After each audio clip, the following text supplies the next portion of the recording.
what to look for when you are choosing an e-file or a nail drill. Okay, so first, you do not want to be looking for something that's got a heavy handpiece. We're doing clients all day, back to back, and look at these little tendons, joints. I can tell you now, RSI and injuries long term is not a good time.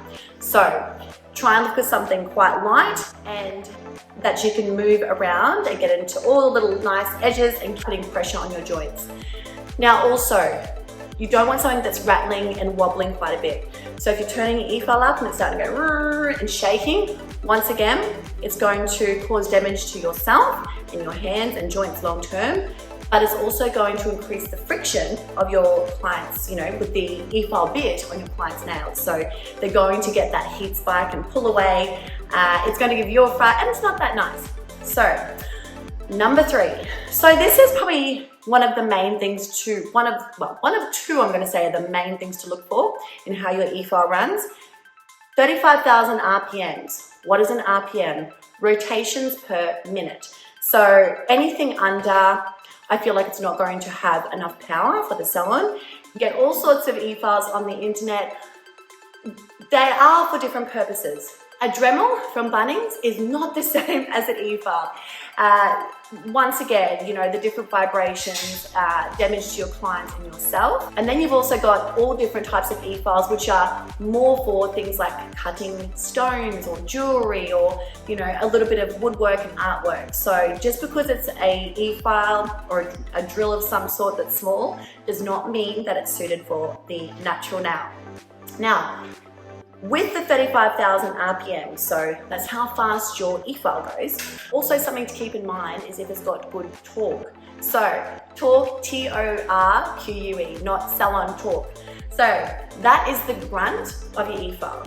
So if your e-file is spinning fast and you're doing like an acrylic set or a gel set and you're kind of taking some acrylic down, and then you start to notice as you're kind of cutting into the set acrylic that your bit and your e-file slows down, that means that the torque isn't high enough. So a good rule of thumb to test the strength of your e-file, how high the torque is that when you have it on, just gently, tap or touch the bit onto the nail.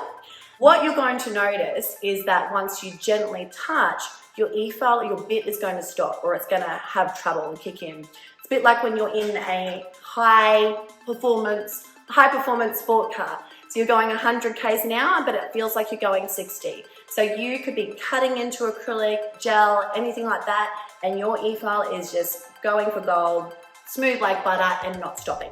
Okay? Now, lastly, aesthetics. So some people like to get their, e-file matching their aesthetics. We are a pink salon, so I've got my little unicorn drill. I can put the link below as to where I got this particular drill. But basically, this one here is quite handy because you can just hook it into your belt.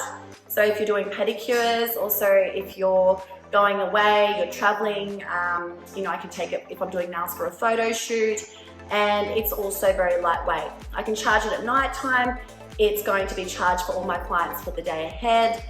And for me, this is something that I like. Whereas some other nail techs might prefer a e-file that's on the desk. Then you start getting into things like different kinds of motors and brushless motors and it really just depends how high tech you want to go.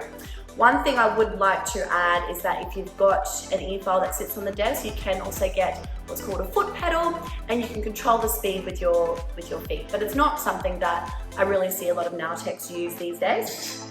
And that is really it. So guys, there you have it. That is how you choose an e-file. Any questions at all, please drop in the comments below.